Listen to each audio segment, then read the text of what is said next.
नाजरीन आदाब, आप देख रहे हैं INN चैनल। मैं हूं शेख अहमद अली। आज की खास बात में हम बात करेंगे बढ़ती महंगाई की। कोरोना के दौर में मुल्क के आवाम पर महंगाई की मार भी जारी है। मंगल के रोज़ मुसलसिल छठे दिन पेट्रोल की कीमतों में इजाफा जारी रहा, जबकि डीजल की कीमतों में कोई तब्दीली नहीं की गई। दूसरी जानिब बैनुल अक़वामी मार्केट में खाम तेल की कीमतों में मुसलसिल तीसरे इजलास में इस्तेहकाम रहा। ऑयल मार्केटिंग कंपनियों ने मंगल के रोज़ दिल्ली, कलकत्ता और मुंबई में पेट्रोल की कीमतों में 11 पैसे और चेन्नई में 9 पैसे फ़ी लीटर का इजाफा किया। हैदराबाद में पेट्रोल की कीमत में आज 11 पैसे फ़ी लीटर का इजाफा हुआ, जिसके बाद पेट्रोल की कीमत 84 रुपये 94 पैसे हो गई है। पिछले 10 दिनों में पेट्रोल की कीमतों में 8 बार इजाफा किया जा चुका है। 15 अगस्त को पेट्रोल 83 रुपये 66 पैसे फ़ी लीटर था और आज ये बढ़कर 84 रुपये 94 पैसे हो गया। यानी 10 दिन में पेट्रोल की कीमत 1 रुपये 28 पैसे बढ़ चुकी है। बेरोजगारी में इजाफे पर कांग्रेस रहनुमा राहुल गांधी ने हुकूमत पर तंज कसा है। एक ट्वीट में उन्होंने एक मीडिया रिपोर्ट को भी टैग किया, जिसमें यह दावा किया गया कि एक सरकारी पोर्टल पर एक हफ्ते के दौरान तकरीबन 7 लाख अफराद ने रोजगार के लिए इंदराज किया था, लेकिन सिर्फ 691 लोगों को मुलाजिमत मिली है। हुकूमत पर हमला करते हुए राहुल गांधी ने हिंदी में अपने ट्वीट में कहा कि एक नौकरी 1000 बेरोजगार, मुल्क के साथ क्या क्या किया गया है। कांग्रेस के साबिक सदर गुज़िश्ता कुछ सालों से मोदी हुकूमत की मईशत को संभालने में तनकीद का निशाना बन रहे हैं। महाराष्ट्र के रायगढ़ में मंगल को इमारत के मलबे से 18 घंटे बाद 5 साल के बच्चे को सही सलामत बाहर निकाला गया। बच्चे का नाम मोहम्मद बांगी है। फिलहाल बच्चे की हालत ठीक है। उसे एहतियात के तौर पर हॉस्पिटल में भर्ती किया गया है। NDRF के एक ओहदेदार ने बताया कि यह बच्चा एक पिलर के किनारे था। ऐसे में मलबा सीधे उस पर नहीं गिरा और वो महफूज रहा। ओहदेदार ने यह भी बताया कि करीब 18 घंटे तक चारों तरफ से मलबे से घिरे रहने के बाद बच्चे का महफूज रहना किसी करिश्मे से कम नहीं है। उन्होंने बताया कि रेस्क्यू के दौरान 2 जवानों ने बच्चे को देखा और उसे बाहर निकाला। बच्चे के माँ बाप के बारे में अभी कुछ पता नहीं चला है। रायगढ़ में पीर की शाम करीब 7 बजे के आसपास इमारत गिरी थी। तब से लगातार रेस्क्यू ऑपरेशन चल रहा है। आज दोपहर 1 बजे मलबे में फंसे 5 साल के एक बच्चे को सही सलामत बाहर निकाला गया। रायगढ़ जिला कलेक्टर निधि चौधरी ने बताया कि अब तक हादसे में 9 लोगों की मौत हो चुकी है। इनमें 4 मर्द और 5 खवातीन शामिल हैं। इस हादसे को लेकर रायगढ़ पुलिस ने 5 लोगों के खिलाफ केस दर्ज किया है। इनमें बिल्डिंग का मालिक भी शामिल है। मारे गए 5 लोगों में से एक ने हार्ट अटैक के बाद हॉस्पिटल में दम तोड़ा है।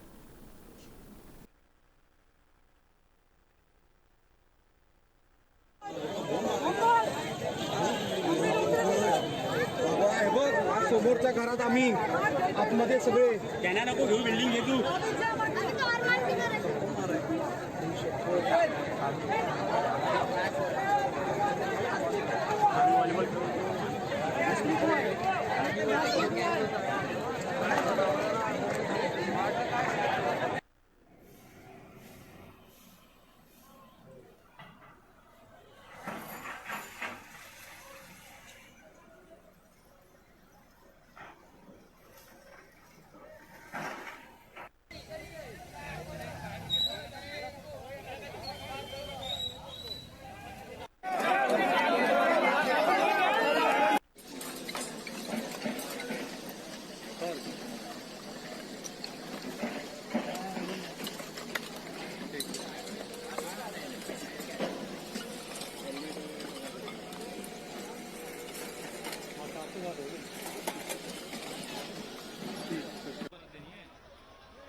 अरे लाईट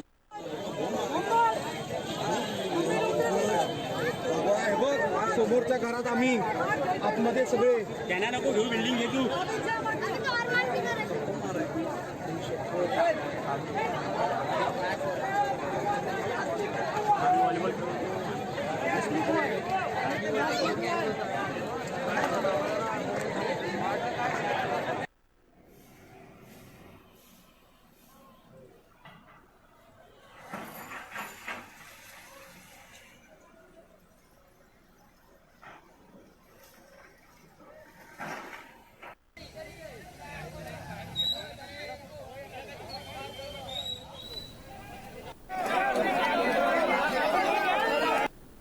हिंदुस्तान भर में आज 25 अगस्त को एक नामवर सियासतदान बीपी मंडल की 100वीं यौम पैदाइश मनाई जा रही है। बीपी मंडल का आज की सियासत में और आज के सियासी सिमत को तय करने में अहम किरदार रहा है। रियासत में और मुल्क भर में मंडल की यौम पैदाइश तकारीब एहतमाम से मनाई जा रही हैं। ओबीसी तबका से वाबस्ता सियासतदान, अफसर और दीगर ग्रुप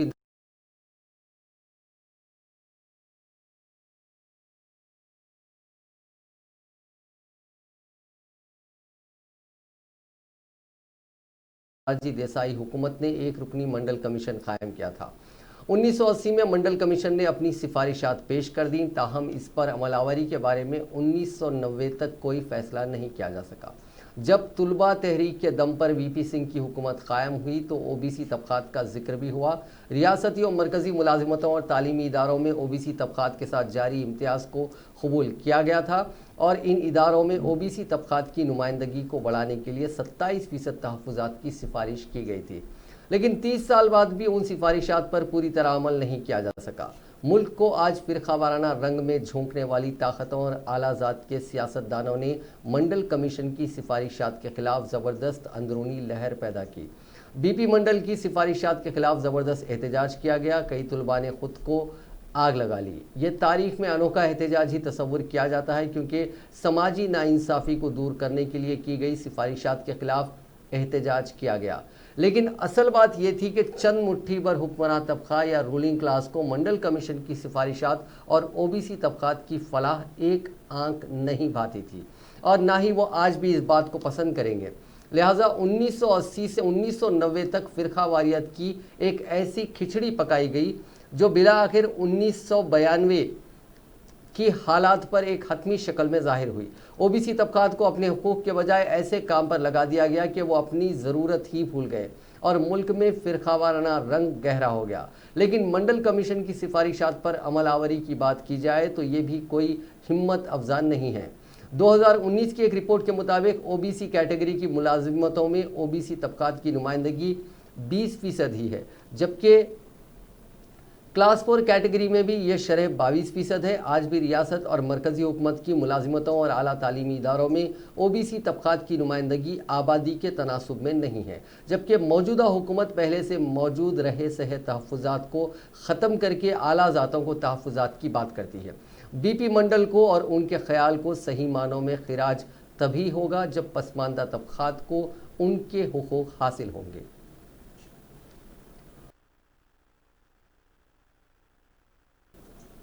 आपको बता दें कि बीपी मंडल ने अपनी रिपोर्ट में गरीब मुसलमानों को तहफ़्फ़ुज़ात देने की भी सिफारिश की थी। इत्तेफाक की बात है कि उनके यौम पैदाइश के दिन ही यानी 25 अगस्त को मुसलमानों को नौकरियों और तालीम में तहफ़्फ़ुज़ात देने की पहल हुई थी।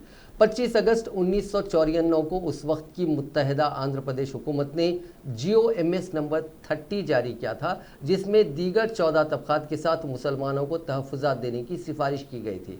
उस वक्त के वज़ीर अक़लियती बहबूद मोहम्मद अली शब्बीर की कोशिश की वजह से ही GOMS नंबर 30 जारी हुआ था।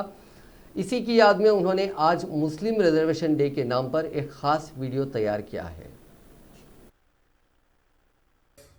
2020 आज के दिन की अहमियत इसलिए है कि आज से ठीक 26 साल पहले 25 अगस्त 1994 तो 1994 के दिन मुसलमानों को बैकवर्ड क्लास में मिलाने और मुसलमानों को रिजर्वेशन देने की बात हुई और उसी दिन GOMS 30 दिया गया। ये है GO जिसके अंदर इस GO में कि मुसलमानों को रिजर्वेशन के साथ साथ किन किन कैस्ट को दिया जाए, जिसमें मुसलमान, काबू, तेलगा, बालिजा, उंटेरी 14 कम्युनिटीज थे जो तेलंगाना और आंध्र प्रदेश के मिलाकर इनको बैकवर्ड क्लास की मुहिम पहली दफा आज के ही दिन 26 साल पहले शुरू हुई थी। ये 26 साल से जब हमारी रिजर्वेशन की मुहिम शुरू हुई, उससे पहले भी 1993 में विजय भास्कर रेड्डी सीएम थे और मैं मिनिस्टर था। और जब हमने मुस्लिम उलमाए कराम, मशाकीन और अकाबरीन से मशवरती इजलास बुलाए थे कि हम रिजर्वेशन मुसलमानों को भी देंगे, हुकूमत तैयार है, फिर आप लोगों का क्या मशवरा है। लेकिन इत्तेफाक से लोगों में रिजर्वेशन की मालूमात कम होने की वजह से सब ने इसको रिजेक्ट कर दिया, खारिज कर दिया। मुसलमानों को रिजर्वेशन नहीं चाहिए, इसलिए कि हम इस मुल्क पर 500 साल हुकूमत करें और इस रियासत हैदराबाद पे दक्खन पर भी हम 500 के साल से ऊपर हम हुकूमत करें। हम कैसे दलितों के बराबर, हम कैसे बैकवर्ड क्लास के बराबर हो सकते हैं, हमें नहीं चाहिए। फिर मैंने 1990 पाकिस्तान मुसलसिल हिंदुस्तान के खिलाफ बैनुल अक़वामी प्लेटफॉर्मों पर झूठ फैलाने का काम कर रहा है। हिंदुस्तान के यूएन मिशन ने पीर के रोज़ पाकिस्तान को आड़े हाथों लिया और इसके अक़वाम मुत्तहिदा में बोले गए उसके 5 सफ़ेद झूठों पर से पर्दा उठा दिया। यूएन वाक़ई हिंदुस्तानी मिशन ने एक के बाद एक 5 ट्वीट किए और पाकिस्तान के दावों की पोल खोल कर रख दी। हिंदुस्तान ने वाज़ेह किया कि पाकिस्तान जनूबी एशिया में दहशतगर्दी फैलाने के लिए जिम्मेदार है और अब उसे दहशतगर्दी से मुतासिर बनने का नाटक छोड़ देना चाहिए। हिंदुस्तानी मिशन ने कहा कि हमने पाकिस्तानी मिशन के अक़वाम मुत्तहिदा में दिए गए उस बयान को देखा है जिसमें दावा किया गया है कि ये बातें पाकिस्तान के मुस्तकिल नुमाइंदे ने अक़वाम मुत्तहिदा की सलामती काउंसिल में कही थी। हम ये समझने में नाकाम है कि पाकिस्तान के मुस्तकिल नुमाइंदे ने अपना बयान कैसे दिया, क्योंकि सलामती काउंसिल का सेशन गैर अरकान के लिए खुला ही नहीं था। हिंदुस्तानी मिशन ने आगे कहा कि पाकिस्तान ने दावा किया हम दहाइयों से सरहद पार से फैलाई जा रही दहशतगर्दी से मुतासिर हैं। हम सिर्फ इतना कहना चाहते हैं कि झूठ को 100 बार दोहराने से वो सच नहीं हो जाता। हिंदुस्तान के खिलाफ सरहद पार से दहशतगर्दी का सबसे बड़ा स्पॉन्सर अब खुद को हिंदुस्तान की तरफ से स्पॉन्सर्ड दहशतगर्दी का शिकार बताने का ढोंग कर रहा है। हिंदुस्तानी मिशन ने कहा कि पाकिस्तान अक़वाम मुत्तहिदा की तरफ से ऐलान करदा दहशतगर्दों की सबसे बड़ी पनाहगाह है। उनमें से कई का पाकिस्तान में दबदबा है। पाकिस्तान के वज़ीर आज़म ने 2019 में अक़वाम मुत्तहिदा की जनरल असम्बली में माना था कि उनके मुल्क में 40 से 50 हज़ार दहशतगर्द मौजूद हैं। तौहीन अदालत के कसूरवार ठहराए गए वकील प्रशांत भूषण के मामले में मंगल के रोज़ एक बार फिर समाअत हुई, जिसमें अटॉर्नी जनरल के वेणुगोपाल ने सुप्रीम कोर्ट से अपील की है कि भूषण को वार्निंग देकर छोड़ दिया जाना चाहिए, उन्हें सज़ा ना दी जाए। उसके जवाब में सुप्रीम कोर्ट ने कहा कि प्रशांत भूषण ने अपने तबसरे के जवाब में जो बयान दिया है वो ज़्यादा तौहीन आमेज़ है। बताते चलेंगे गुज़िश्ता समाअत में प्रशांत भूषण ने 2009 में दिए गए अपने बयान पर अफसोस का इजहार किया था, लेकिन बिला शर्त माफ़ी नहीं मांगी थी। उन्होंने कहा था कि तब मेरे कहने का मतलब बदनुमान कहना नहीं था, बल्कि सही तरीके से फरीज़े की अदम अदायगी की बात थी। सुप्रीम कोर्ट ने कहा कि प्रशांत भूषण ने अपने तबसरे के जवाब में जो बयान दिया वो ज़्यादा तौहीन आमेज़ है। सुप्रीम कोर्ट ने कहा कि प्रशांत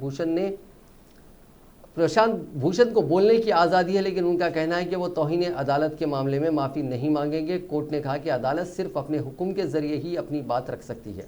अपने हलफनामों में भी प्रशांत भूषण ने काबिल एतराज़ तबसरे किए। समाअत के दौरान अटॉर्नी जनरल ने कहा कि जुडिशरी में करप्शन को लेकर कई साबिक जज बोल चुके हैं, लिहाजा भूषण को एक वार्निंग देकर छोड़ दिया जाना चाहिए। ऐसे बयान सिर्फ अदालत को बताने के लिए दिए जाते हैं कि आप गैर वाज़ेह नज़र आ रहे हैं और आप में भी असलाह की ज़रूरत है। उन्हें सिर्फ ऐसे बयान दोबारा नहीं देने की वार्निंग देकर छोड़ देना चाहिए। कांग्रेस वर्किंग कमेटी के इजलास में सोनिया गांधी के दोबारा अबूरी सदर मुंतखब किए जाने के बाद ये ख्याल किया जा रहा था कि सीनियर रहनुमाओं के माबीन तलखी ख़त्म हो जाएगी, लेकिन पार्टी के सीनियर रहनुमा और साबिक मरकजी वजीर कपिल सिब्बल के ट्वीट से पता चलता है कि घमासान अभी बाकी है। पार्टी के साबिक सदर राहुल गांधी के पीर के रोज़ मीटिंग में बयान के बाद ट्वीट करने वाले और मुल्क के सीनियर तरीन वकीलों में से एक कपिल सिब्बल ने आज के ट्वीट से क़यास आराइयों का बाजार गर्म कर दिया। उन्होंने ट्वीट में लिखा कि किसी ओहदे की बात नहीं है, ये मेरे मुल्क की बात है जो सबसे ज़्यादा अहम है। राहुल गांधी की नाराजगी की इत्तला के बाद भी पीर को मीटिंग में कपिल सिब्बल ने ट्वीट किया था, लेकिन बाद में सीनियर एडवोकेट ने यह कहते हुए ट्वीट को हटा दिया था कि राहुल ने उन्हें बताया था कि उन्होंने ऐसा कुछ नहीं कहा। काबिल जिक्र है कि पीर को होने वाली इस इजलास से कबल पार्टी के 23 सीनियर रहनुमाओं ने, जिनमें राज्यसभा में हिज़्ब इख्तिलाफ के रहनुमा गुलाम नबी आज़ाद भी शामिल थे, उन्होंने तंजीम में तब्दीली के लिए सोनिया गांधी को खत लिखा था। उस खत के बाद से पार्टी में हलचल मची हुई है। मुकम्मल लॉकडाउन के दौरान 2 माह मुअत्तल रहने के बाद दोबारा शुरू होने पर बाज़ाब्ता मुसाफिर परवाज़ों की तादाद पीर को पहली बार 1000 से ज़्यादा हो गई।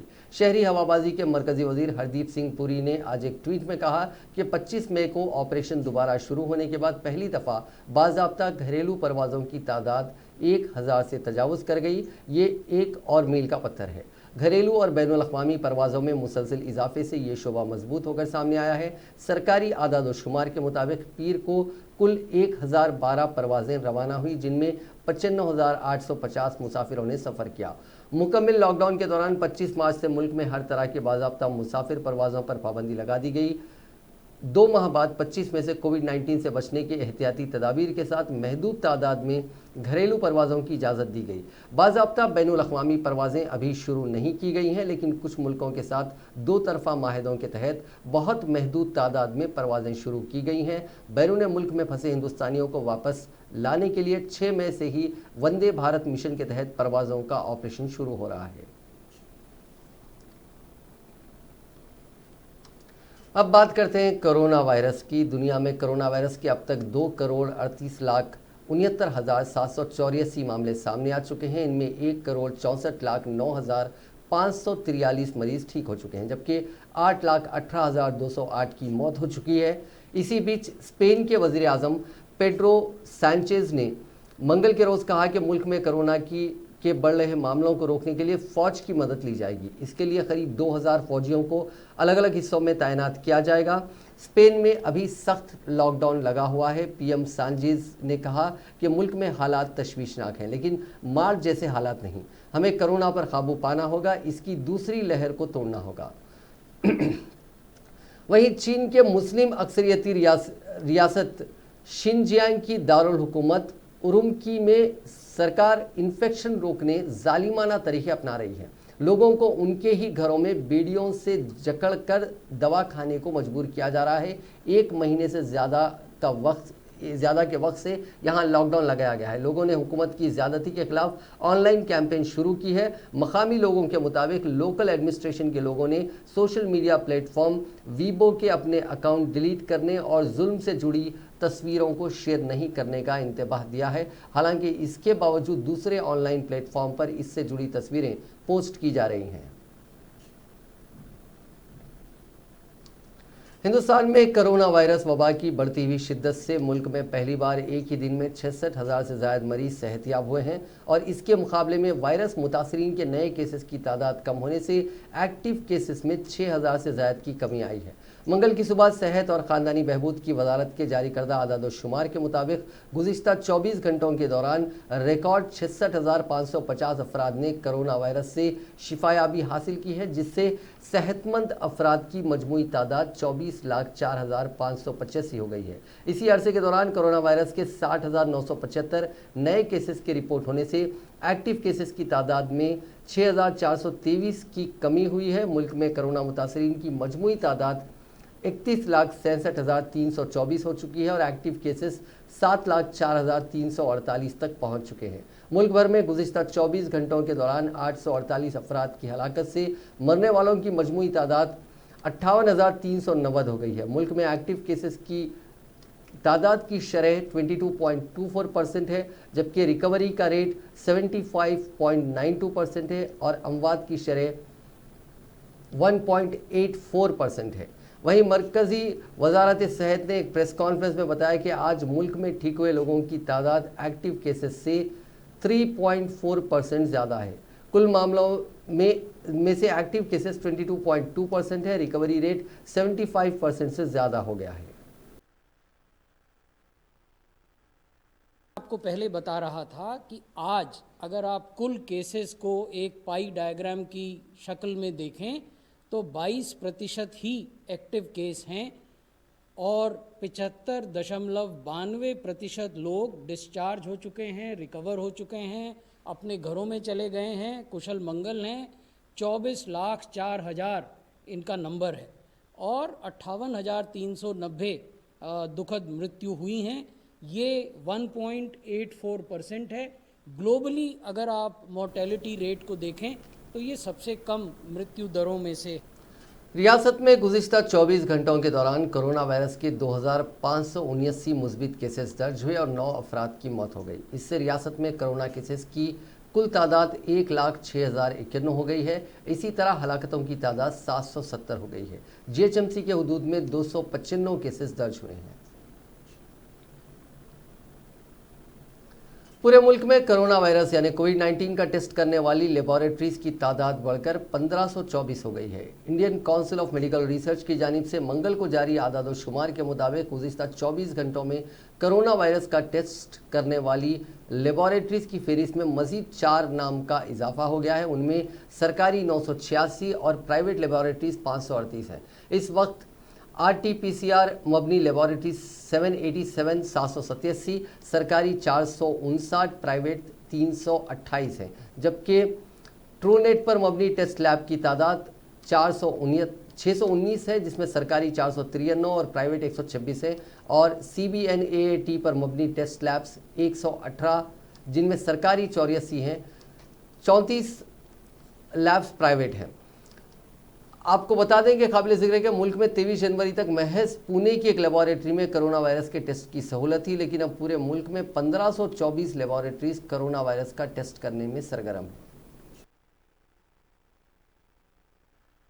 We also have been able to set up the high throughput laboratory machines at various sites, and these have the capacity of testing more than 1,000 tests at one place. We have repurposed a couple of the high throughput labs that were already available, and we have also got some more high throughput laboratories set up at the places which were really requiring it, Patna, Kolkata, and then area cities or mega cities like Delhi and Bombay, where air traffic and other movement was tremendous, and the NCR region, where again the population is huge, and the Mumbai region where the population is huge. Secretariat रियासती हुकूमत का मरकज़ी इंतज़ामी दफ्तर होता है। यहीं से रियासत भर के तमाम दफातर का कंट्रोल होता है और यहीं से अहम अहकामात भी जारी होते हैं। वज़ीर आला चंद्रशेखर राव की शदीद ख्वाहिश पर खदीम सेक्रेटेरिएट के दफातर को मुनहदिम कर दिया गया और BR के भवन में आर्जी तौर पर सेक्रेटेरिएट का काम अंजाम दिया जा रहा है। हुकूमत का कहना है कि नया सेक्रेटेरिएट 1 साल के अंदर तामीर हो जाएगा। ताहम पहले की तरह सेक्रेटेरिएट में अवाम का दाखिला अब आसान नहीं रहा। रियासत भर से अवाम, सरकारी अफसरान, पेंशन दहिंदगान और दीगर सेक्रेटेरिएट का दौरा करते हैं, लेकिन दाखिले के लिए पुलिस की कड़ी पूछताछ और छानबीन अब रोज़ का मामूल बन गया है।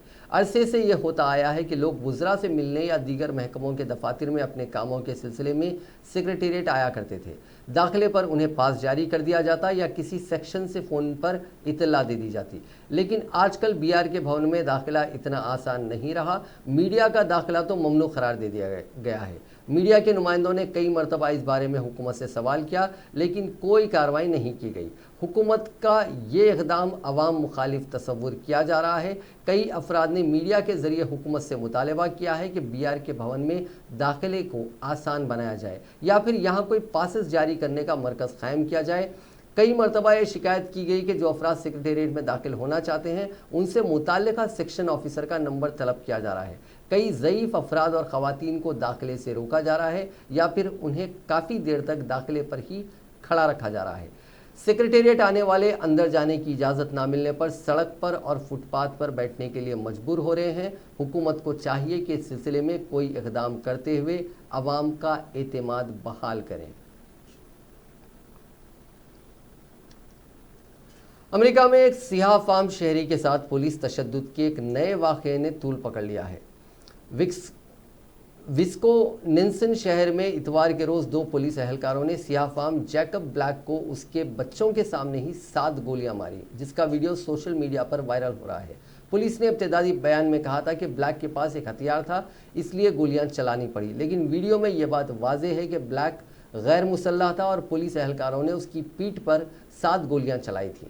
गोली लगने के बाद जैकब को हॉस्पिटल में दाखिल कराया गया, जहां उसकी हालत खतरे से बाहर बताई जा रही है। जैकब के वकील बैन क्रम्प ने भी इस पूरे वाक़े का वीडियो शेयर किया। इसमें पुलिस एहलकार एक एसयूवी में दाखिल होने की कोशिश करने के बाद जैकब पर गोलियां चलाते हुए दिखाई दे रहे हैं। इस वाक़े पर मुश्तइल लोगों ने क्यूनोशा कोर्ट हाउस के सामने मुजाहरा किया, जिसके बाद क्यूनोशा में कर्फ्यू नाफिज कर दिया गया। अमेरिका में गुज़िश्ता 2 माह के दौरान किसी सियाह फार्म शख्स पर पुलिस की फायरिंग का ये दूसरा वाक़या है। इससे पहले 12 जून को अटलांटा के जॉर्जिया में गिरफ्तारी के दौरान 27 साला सियाह फार्म रिचर्ड ब्रूक्स को एक अफसर ने गोली मार दी थी। फिलहाल पुलिस ने इब्तदाई तफ्तीश के दौरान मुलजिम पुलिस एहलकारों को मुअत्तल करने से इनकार कर दिया।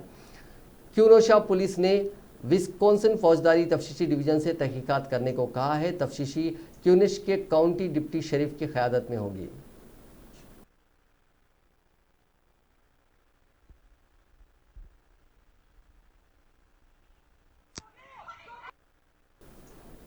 अमरीकी सदारती इंतखाबात को लेकर मुल्क में बहुत गहमा गहमी है। अपनी फतेह को यकीनी बनाने के लिए दूसरी पारी खेलने के ख्वाहिशमंद सदर डोनाल्ड ट्रंप और नए उम्मीदवार जो बाइडन की जानिब से हिंदुस्तानियों को खुश करने की कोशिशें की जा रही है। बाइडन की डेमोक्रेटिक पार्टी ने कमला हैरिस को नायब सदर के ओहदे के लिए मैदान में उतारा है, जबकि अब डोनाल्ड ट्रंप की पार्टी रिपब्लिकन ने निक्की हेली को नायब सदर के उम्मीदवार के तौर पर मैदान में उतारा, जिससे मुकाबला दिलचस्प हो गया। रिपब्लिकन सम्मेलन की इफ्तिताई तकरीब के दौरान तकरीर करते हुए निक्की हेली ने उम्मीदवार बनाए जाने पर खुशी का इजहार किया। नेज़ ये भी कहा कि मैं हिंदुस्तानी रिहायशियों की काबिल फ़ख्र बेटी हूँ। उन्होंने कहा कि वो अमरीका आए और एक छोटे से जुनूबी कस्बे में आबाद हुए। उनके वालिद ने पगड़ी पहनी थी, उनकी वालदा ने साड़ी पहनी थी। उन्होंने कहा कि मैं एक ब्लैक एंड वाइट दुनिया में एक भूरी लड़की थी। जुनूबी कैरोलिना में पैदा हुई निक्की हेली का असल नाम नम्रता रंधावा था। उनके वालिद अजीत सिंह रंधावा और वालदा राज कौर रंधावा पंजाब के अमृतसर से यहाँ आए थे। एक बयान में ट्रंप कैंपेन ने कहा कि 4 दिन तक चलने वाले सदर ट्रंप 2020 का कन्वेंशन अजीम अमरीकी तारीख का एहतराम करेगा। इस दौरान मेक अमेरिका ग्रेट अगेन के एजेंडे को भी सबके सामने रखा जाएगा। निक्की हेली के अलावा कन्वेंशन के पहले दिन सदर ट्रंप के बेटे डोनाल्ड ट्रंप जूनियर और कंबरवेली गोयल फाइल भी कॉन्फ्रेंस में आवाम से खिताब करेंगे। न्यूजीलैंड के शहर क्राइस्टचर्च में गुज़िश्ता बरस 2 मसाजिद पर हमलों के मुलजिम ब्रेंटन टेरेंट की सज़ा के तयन के लिए अदालती समाअत का आगाज़ हो गया है। पीर को 4 रोज़ा समाअत के आगाज़ के पहले रोज़ हमले में बच जाने वाले अफराद और मुतासर अफराद के लवाहिकीन ने शिरकत की। इस मौके पर टेरेंट को भी कमरे अदालत में पेश किया गया। सख्त सिक्योरिटी में होने वाली समाअत के मौके पर प्रोसिक्यूटर ब्रेनबी हॉस ने अदालत को बताया कि मुलजिम टेरेंट ने जितने अफराद को कत्ल किया था वो उनसे ज़्यादा अफराद को कत्ल करना चाहता था। प्रोसिक्यूटर अदालत को इस रोज़ पेश आने वाले वाक़यात से आगाह करते रहे। इस मौके पर कमरे अदालत में मौजूद मुलजिम टेरेंट खामोश खड़ा रहा और इधर उधर देखता रहा। प्रोसिक्यूटर ने बताया कि मुलजिम 2 मसाजिद पर हमले के बाद तीसरी मस्जिद की जानिब बढ़ रहा था, लेकिन उससे कबल ही उसे गिरफ्तार कर लिया गया था। टेरेंट ने गुज़िश्ता बरस मार्च में क्राइस्टचर्च की 2 मसाजिद पर हमला करके 51 अफराद को कत्ल किया था, जबकि मुलजिम को 40 अफराद को कत्ल करने का इरादा करने समेत दहशतगर्दी के एक इल्ज़ाम का भी सामना है। प्रोसिक्यूटर ने अदालत को मजीद बताया कि टेरेंट ने एक 3 साला बच्चे को वालिद की टांगों से लिपटा देखा तो उसे भी 2 गोलियां मारकर कत्ल कर दिया। प्रोसिक्यूटर के मुताबिक मुलजिम के पास लोडेड बंदूकें और आग लगाने के लिए पेट्रोल का ज़ख़ीरा भी था, जिसकी मदद से वो मसाजिद को आग लगाने का भी इरादा रखता था। माहिरीन कानून इम्कान जाहिर कर रहे हैं कि 29 साला टेरेंट न्यूजीलैंड की तारीख में पहला शख्स होगा जिसे उम्र कैद की सज़ा सुनाई जा सकती है। एक न्यूज़ एजेंसी के मुताबिक जज कैमरून मैंडर ने समाअत की कवरेज पर पाबंदी आयद कर रखी है ताकि कमरे अदालत दहशतगर्दी के ख्यालात के फैलाव का सबब ना बन सके।